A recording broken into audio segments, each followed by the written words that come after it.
Well, greetings. Uh, Oh, hey, Dylan. hey Ben. So my name is Ben Sanford, and My name's Dylan McKinnon. we are just two great apes sitting here having a chat. This is a attempt to explore some of the universe from our perspective. Both of us have a background in wilderness and nature education, and kind of brings us into a unique position, I think, for talking about some of the curious things about the universe and some of the I don't know, even the problems we're facing in the world. So Yeah, it's yeah, and for me, one of my I was going to say it's just fun to talk about. It's a what human beings are fascinating. As a sort of both that we talk about this a lot as a from our naturalist training, and that's just they're just a laugh riot. They're such cool creatures, and how they came to be is one of my favorite subjects. I like how you talk about them as they and don't include yourself. Yeah, it's it's easier. It's a helpful framework. I've used it for years and years. I find it makes me more sympathetic and empathetic to people, just to because I like animals. I'm just saying, hey, look, go easy on them. These things are, these are primates here. They're sensitive. These things cry. Did you know that? So it's always helped me uh help me relate to human beings by seeing us as what we are. We're beautiful, incredibly powerful, highly dangerous animals. yeah.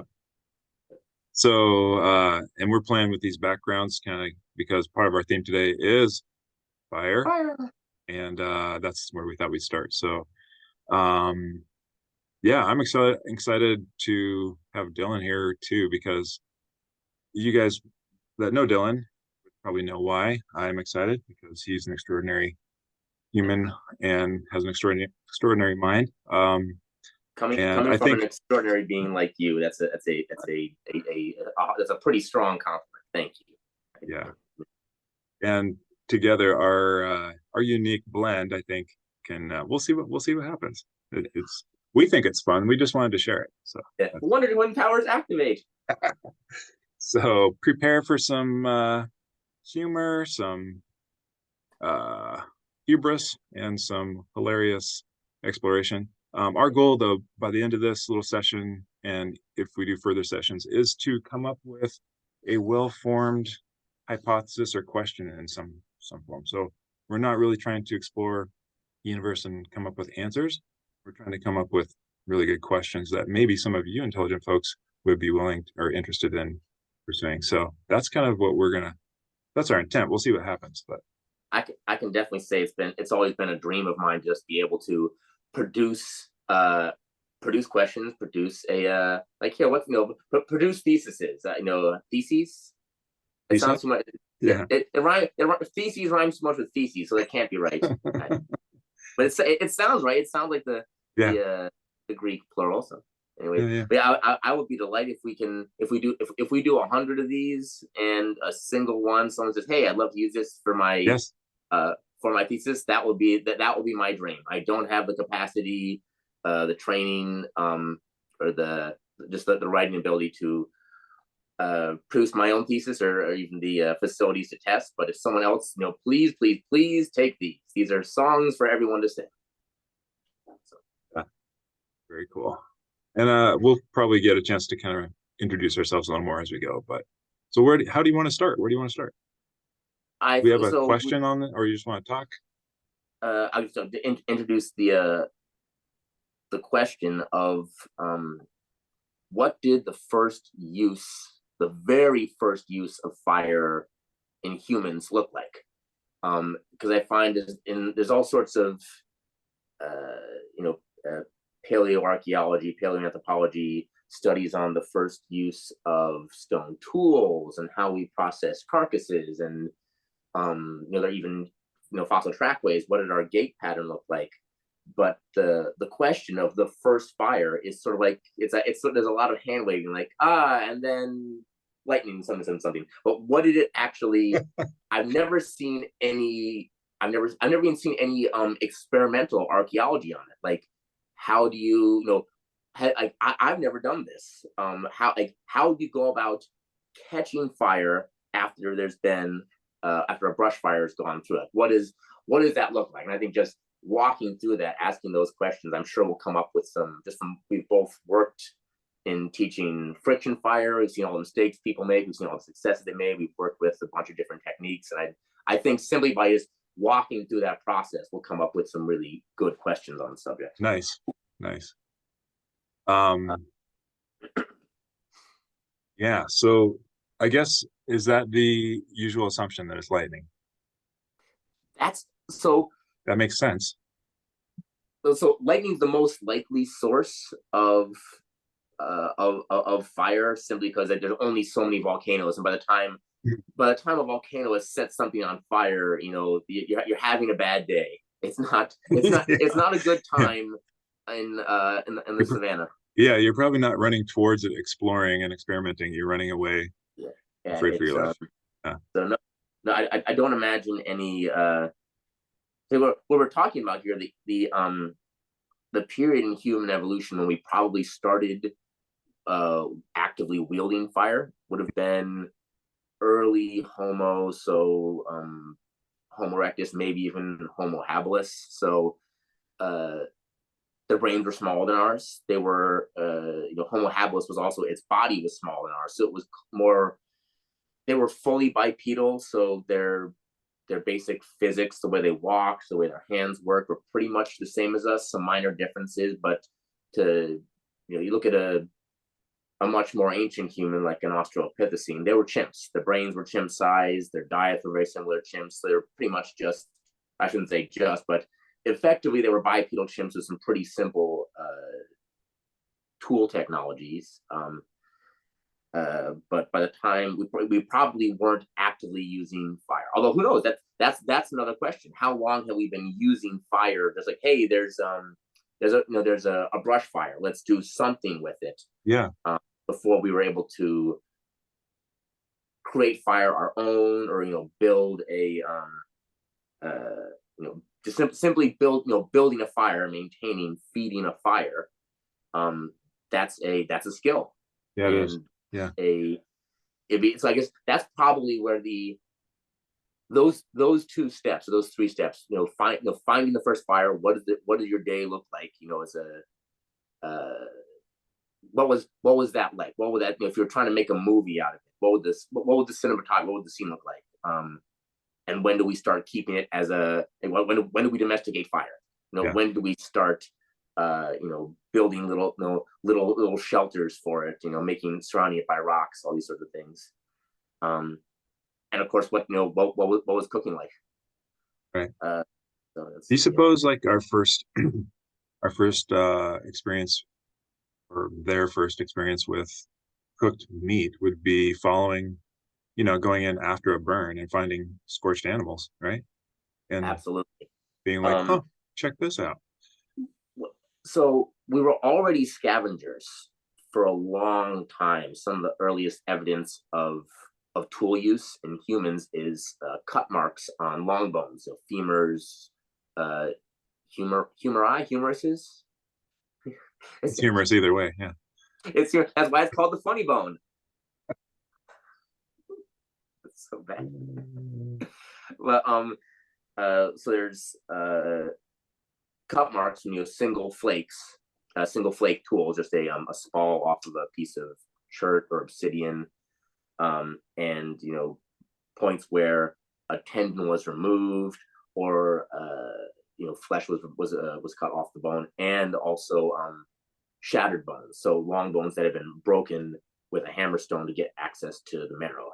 So it's often considered to be one of the it's often theorized as one of the dietary changes that allow these massive brains to evolve. Because these things take so much energy, a lot of calories. Keep the lights on.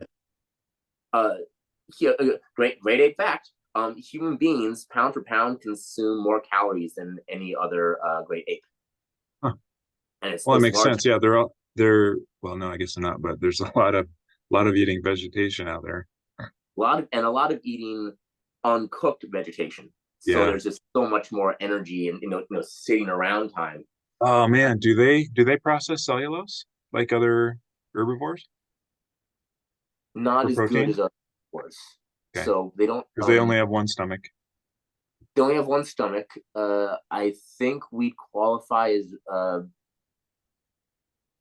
as rear gut ruminants, but it's not even it's not even that efficient. So horses are hind gut ruminants. Also, horses are hind gut ruminants.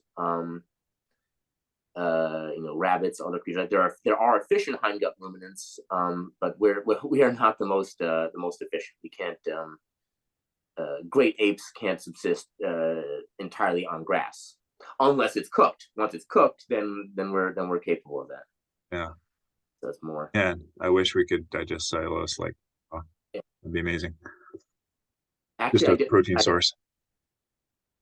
I'm accessing Wikipedia here. I read an article a couple years back that some of the early Australopithecines did have a lot of grass in their diet. So maybe I'll have to take that back. So grass seeds and green stems of grass.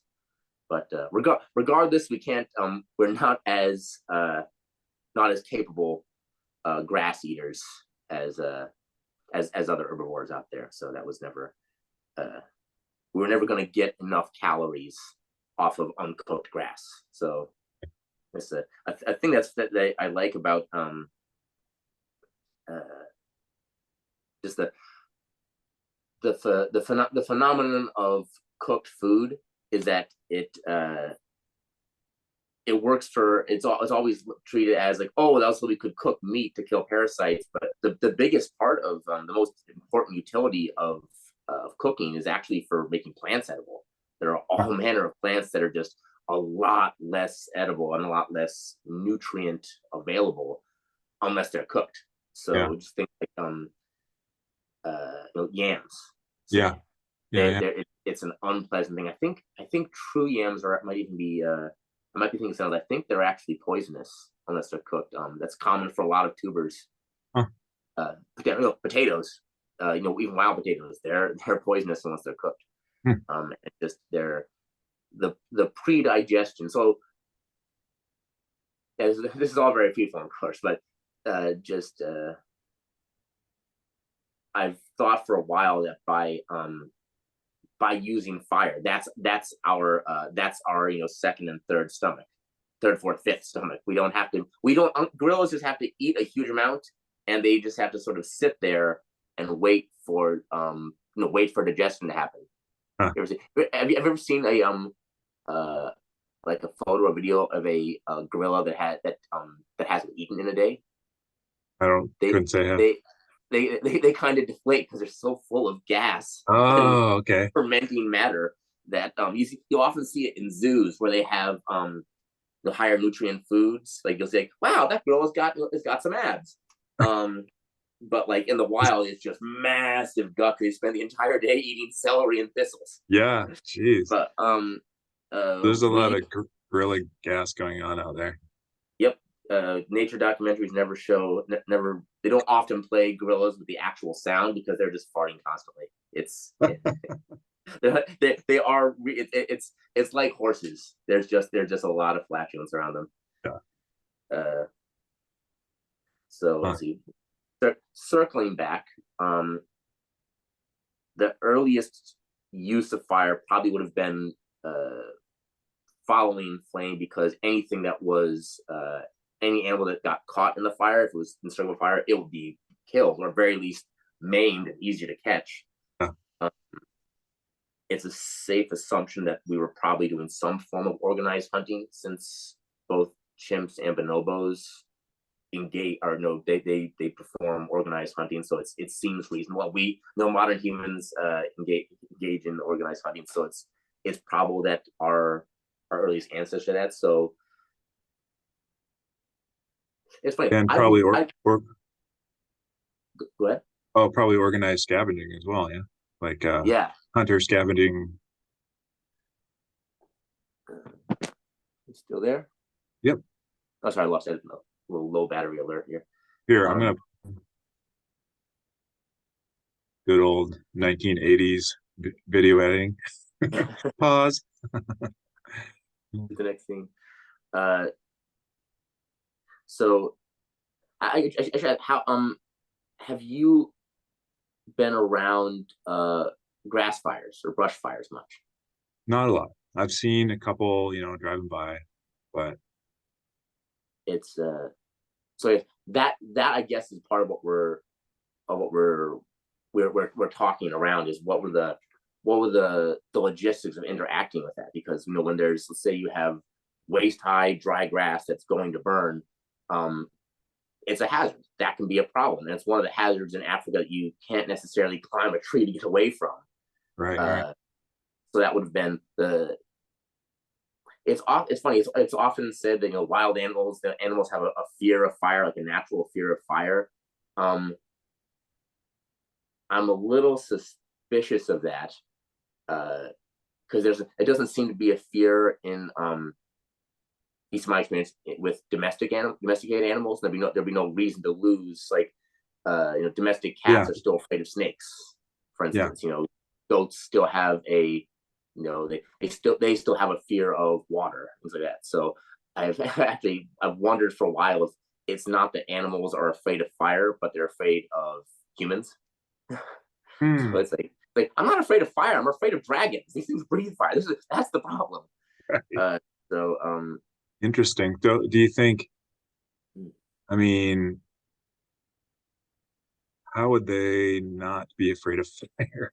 Like that seems like such a universal, like, and like a lot of direct feedback, a real threat, you know? that's something. It's I'm gonna have to do more research on this. I only from what I've seen. Um, but yeah, Like I've they never. would, So for example, huh? do they recognize fire? Maybe we could start there. I mean, what do they do when they think about, I mean, they seem to recognize the closer I get, the hotter it is. It's moving, Yeah. Well, ow. it's a. I imagine. No, this absolutely, like, there's, I'm certain there's an animal behaviorist out there who's like, they're saying like, no, I've spent plenty of time around animals in savannah. They freak out when they see fire, and I could be completely making I could be making a question that isn't even, it's long since answered. But I just from all the animals I've seen around fire, I've never seen an animal shy away from a candle, say, or even like I've seen cats and dogs that will almost disregard. Like if you spend enough time around cats around fire, there doesn't seem to be a habituation period needed for something that could be for something as dangerous as fire. You'd imagine there would have to be, if there is an instinctive fear, it'll be you'd notice it. Yeah. I know horses will react to fire, but that's more the noise, the snapping, the strange sound. Is it a question for anyone out there who's worked with horses? They can say, no, Dylan, horses freak out around bonfires. Yeah, Now I've never heard. I wonder if it Go has to do with the scale. Like, would it be, it seems like, like a grass fire or a forest fire is a very different creature than, say, a campfire or a Yeah. candle. Maybe there's a scale where it's suddenly like, oh crap. So it's a very large and roaring thing. If you Yes. so Yeah. I've I've done control burns on my family's land, and a grass fire, like waist high grass that'll make flame. Uh, at least you have rushes of flame that are at least 6 feet high. It's a relatively loud thing. Sparks are painful. If you hit anything tall, if you hit like a stand of Phragmite reeds, if the reeds are, say, 8 to 12 feet tall, and 12 is high. It's like 8 to 10. Um, it'll throw a wall of flame that's 20 feet high. It's an awe-inspiring thing, and Yeah. it's very cool. It's very fascinating. It is a scary thing to be around. It's like watching a dam break or an avalanche or some other primal force. So that is intimidating. That is Right. highly intimidating. But There's also the smoke, animals seems like they'd respond yeah, to discomfort with smoke. yeah. You know, talking to, I'm sort of assuming that animals don't have as much fear because I've never heard any reference to. This might just be domestic animals, like in warfare. I never heard anyone say using fire to startle horses or something. I know plains animals. Do I know that? I've heard we've all heard references to plains animals being driven using fire, but that can easily startle animals like horses. But I wonder about that's no, there we go. But another more questions for the archaeologists out there. The edge of our map. Yeah. So how about let's take this back to Hmm. early us and fire, or early Yeah. fire users. So when did we, or how did we figure out that shift? The because I'm really fascinated, just to jump forward a bit from that, Please. about how I mean, I have a question around how much fire influenced our cognitive capacity as humans because of the kind of entrainment with sitting around fire, assumedly like we do now, but Mm, finding the safety with fire, finding the light, being able to, have community in a lighted space after fire, mm, cooking, sharing food, but also the tending of fire itself. Seems like it's a practice that would, much like tending a young person or a baby or something, it requires an awareness of a living of a dynamic system mm, and interaction. And like I feel like there's some sort of like relationship there between how we tend fire and maybe tend conversation. mm. Um, like actually started to sit in circles around the fire and communicate, like that leap, like when did this happen? So anyway, I think that's down the road from what we're talking about, but I think Yeah. it's a fun one. That's a so that I have read a lot of different theories. Some some I agree with. Some sound a little ridiculous. There's wildly different ideas on that behavioral significance in fire, and there are sort of basic just easy things that we can say yes, this is absolutely the case. It's easier to maintain and feed one central fire, so it encourages cooperation. um One of the one of the hallmarks, and especially with cooking food, if you have a single fire, you're going to be bringing your food, whatever you're cooking, whether it's a yam, a long bone from a zebra, whatever.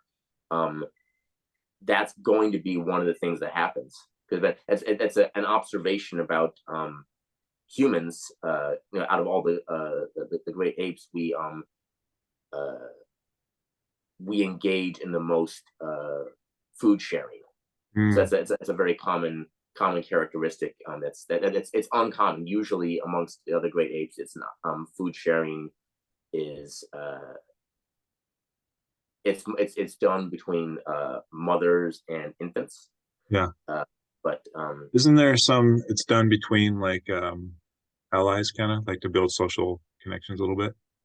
what was that? What was that saying? Between allies, between like social, to build Yeah, social yeah. support in chimps.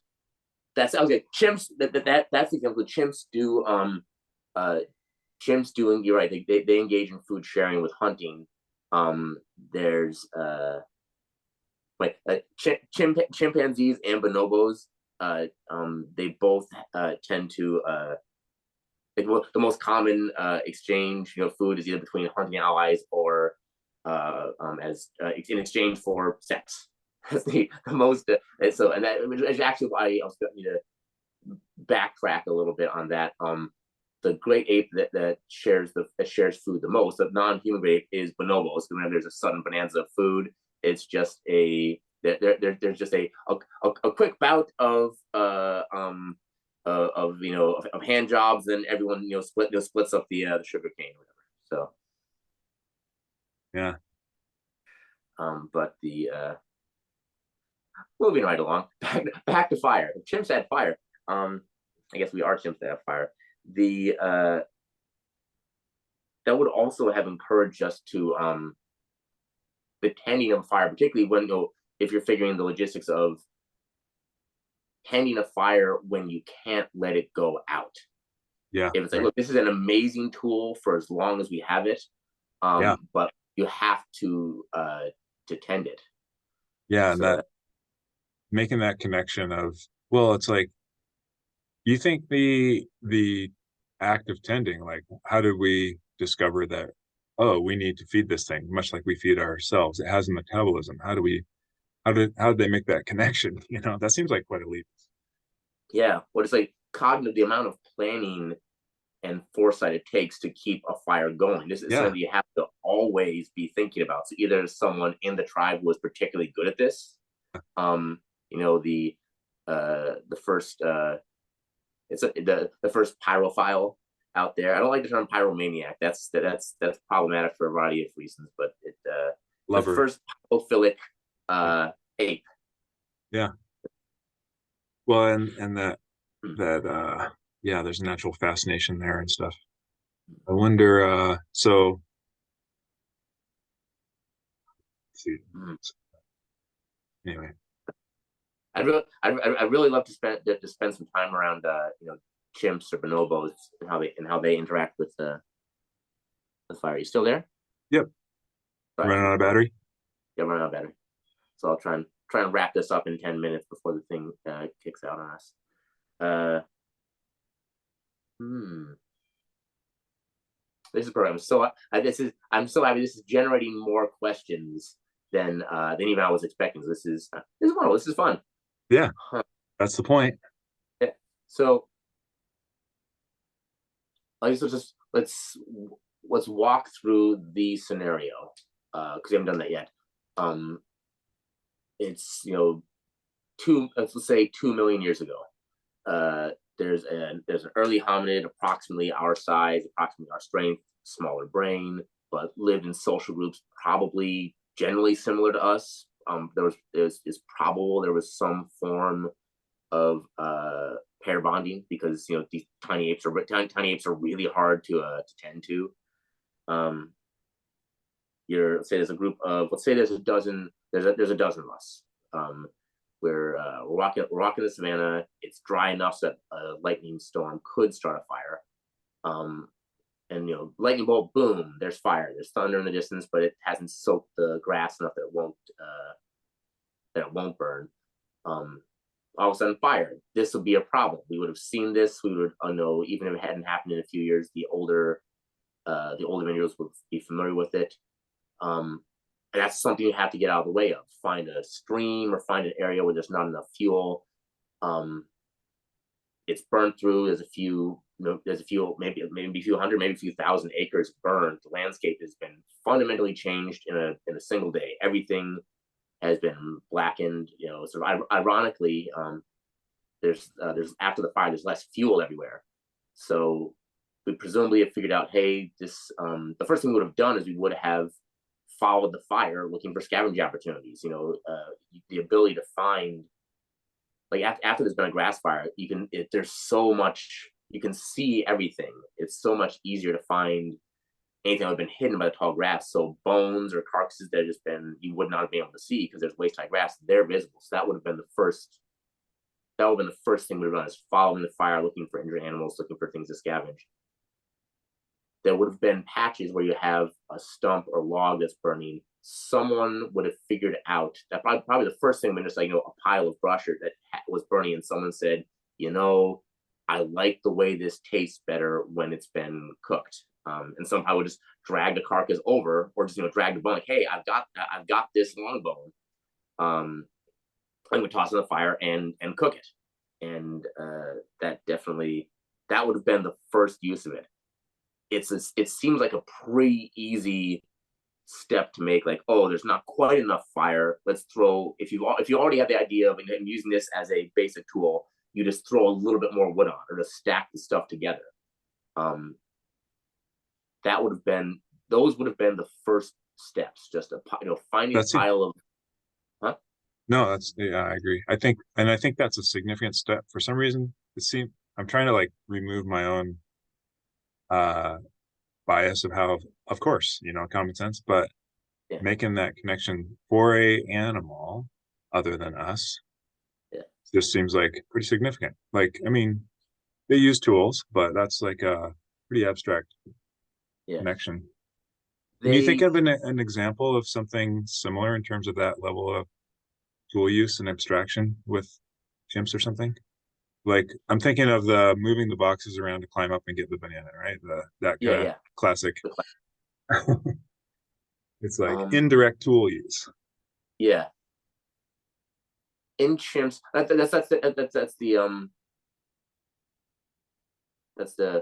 the real question. What are examples? Huh.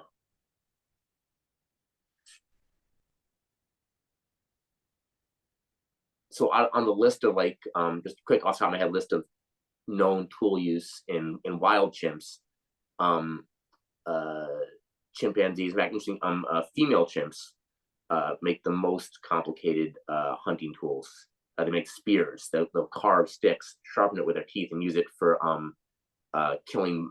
It's a tiny primate called a bush baby. These adorable squeaky little things that bounce around. They look like Gizmo from Gremlins. They look like Mogwai. Only they hop around like little tree frogs. They're freaking adorable, and apparently they're delicious. Um, and so Cute and that's one. delicious often goes together. Yep. As our dear friend Chris Harley says, everything loves to eat babies, and cute things that look like babies. So there's spear use. Chimps and bonobos. There's no non-human primates that are known for throwing. Some like some monkeys will drop twigs to start things, but we're the only ones that throw. What Uh, about don't they use like probes and stuff to get insects and yeah. stuff out? Um, there's the termite or ant probe, where they make they'll take like a stalk of grass or something and stick it down the into the termite mound and eat them. Yeah. They also do that. Chimps also do that with honey. I only recently learned this. Chimps are they're just wild. They love honey. So we've been doing some kind of lollipop thing with sweet stuff for 6-7 million years. Yeah. How could they Uh, not love honey, man? yeah, they've been observed. I believe it's chimps, maybe it's orangutans. They'll take leaves and chew them up until it's like spongy and use it to pull water out of a pocket in a tree. So they soak and then drink it and use Really? that. Yeah. Wow. Okay. I would And say also, that like, go ahead. that seems pretty analogous to, building up a fire. Yeah, it's That's interesting. that level of modification, and they're all nest builders. Actually, no, that's a good point. And way to go, Dylan. That's a good point. Uh, we're all nest builders.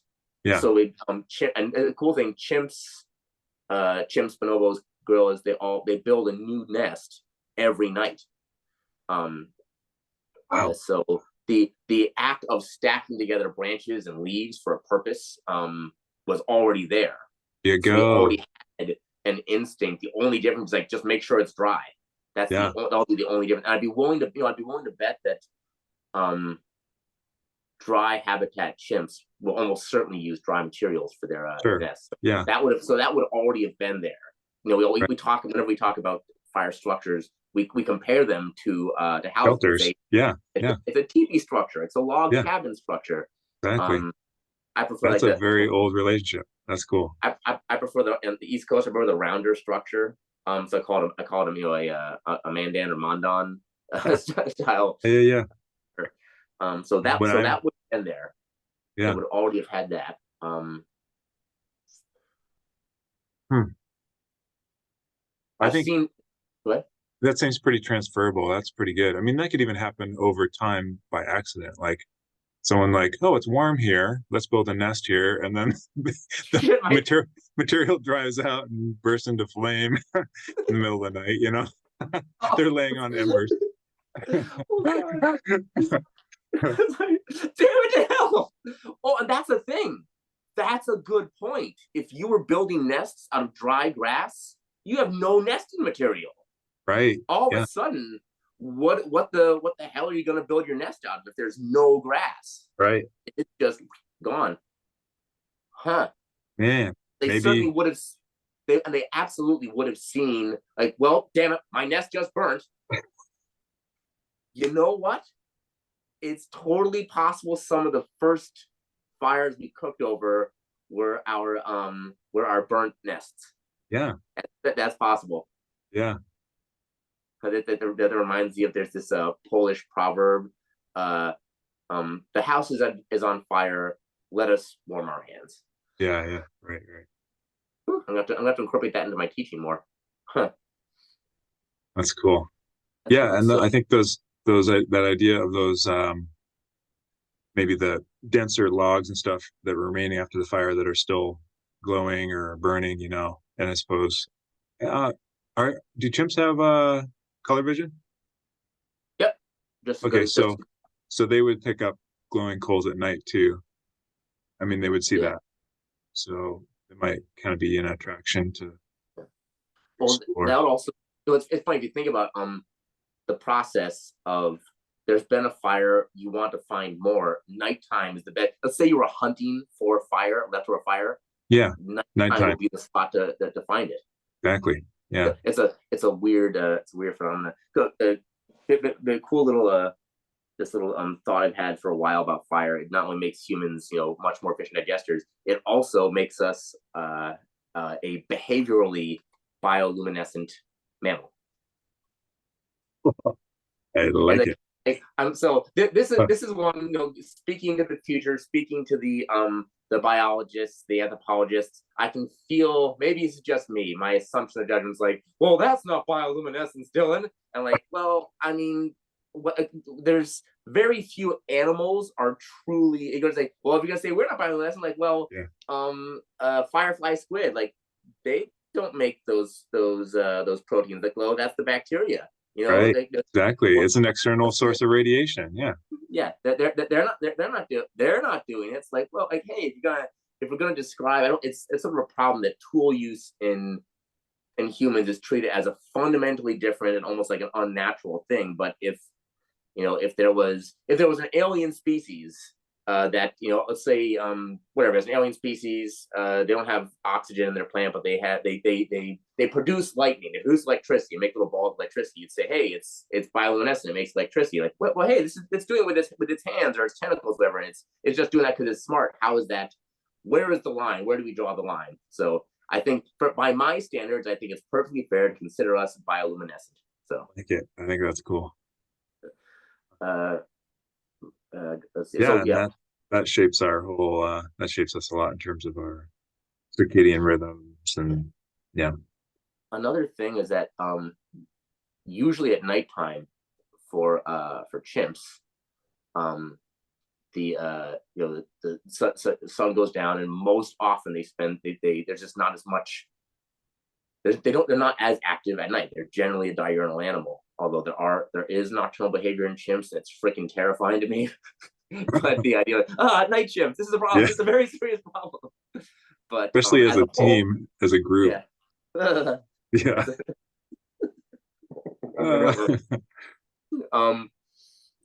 But generally, troops of chimps, they usually build in trees, and they go off to their separate spots. Each one builds their own nest, and they sleep there. With a fire, again, you're encouraged to all sit really close together. So that would have been, just the presence of fire would have had a really strong selective pressure on early humans that are comfortable sleeping next to each other. They're comfortable, they're not bothered. They don't have a need, like, I need to go someplace else.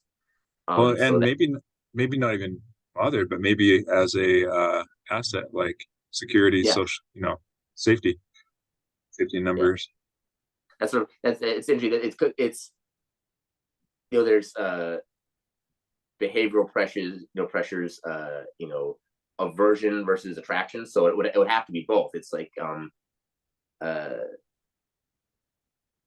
was it like Brad Pitt's character in Moneyball? I hate losing. I hate losing even more than I love winning. There's a difference. So there's a difference between Approach having and less avoid. aversion to being next to other hominids, and also wanting. So both would have been happening at the same time. Yeah. And that's interesting. Which would have started first, the lack of aversion or the attraction? That's another. Yeah, it seems like in general, isn't there a principle that organisms, animals will do more to avoid pain than to gain benefit? Yeah, I think that's a general yeah. behavioral principle. It the So it ties very handily into Buddhist philosophy.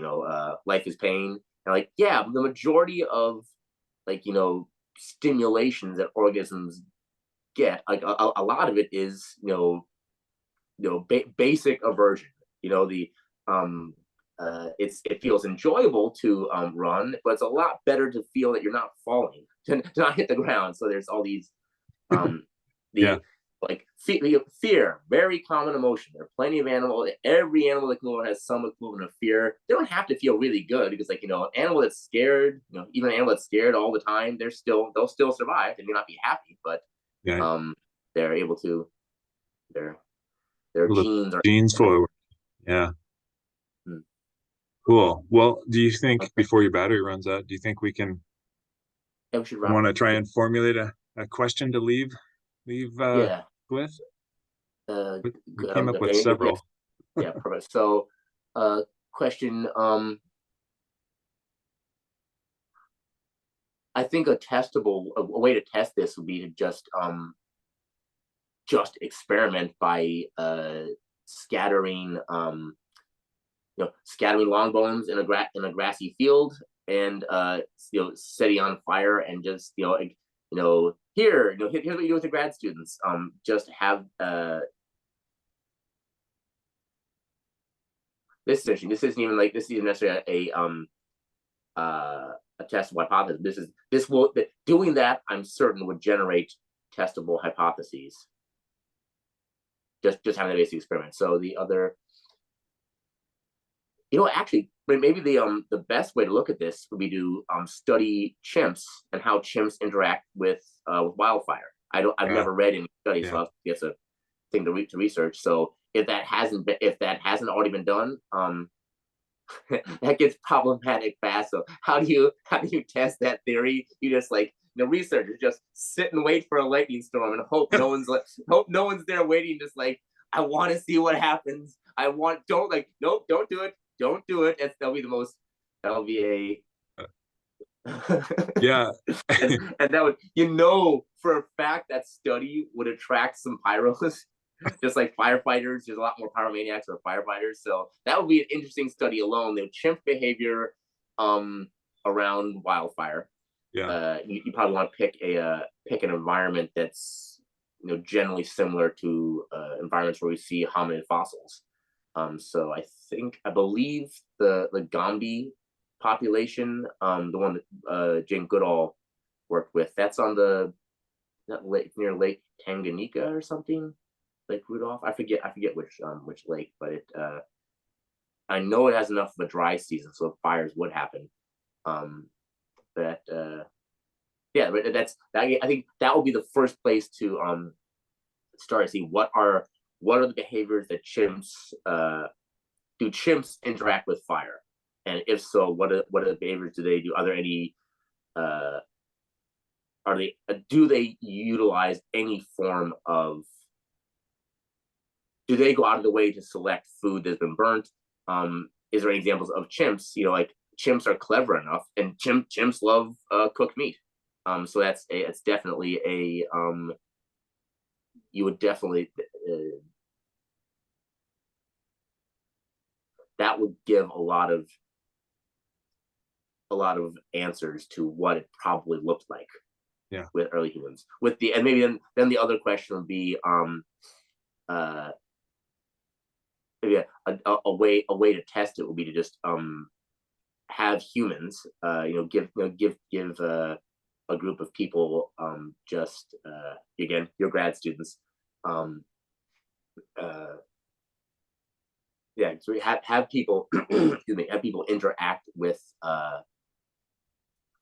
wildfire, and just see what are the advantages there. What do you gain from having access to fire? That would probably, if there's a like an African plant that suddenly, hey, there's an above ground plant that also gets cooked. Excuse me, no phlegm there. Furball. Yeah, hairball. You'll like this. I actually had an experience with I don't know about it, but I'll try. So I had an experience with a wild plant that's non-edible being made edible. In my brush fires, I burnt in a swamp and it cooked skunk cabbage. It is. Yeah, so it was as it was at the little cones. It and what's been it doesn't smell like skunk anymore. It just smells like a roasted red pepper, Huh. And loses the horrible prickliness when I tried a bit. But I didn't munch the whole thing because I didn't want to experiment myself that much. But That's cool. Huh.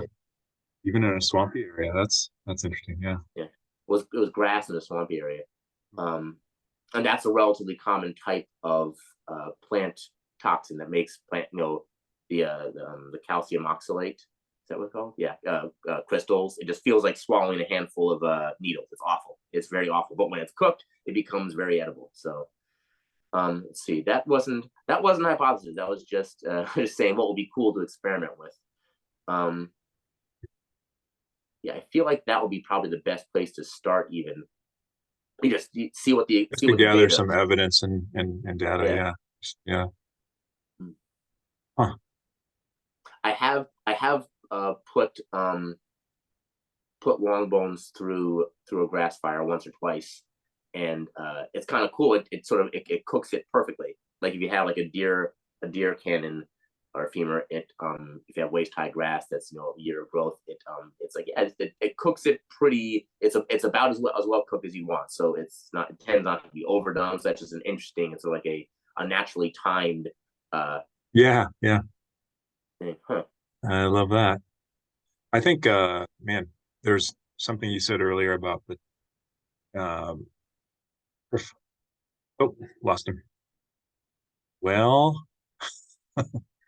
thanks, Dylan. That was awesome. And I'm going to just keep this going and say thank you guys for watching. Hopefully we all learned something.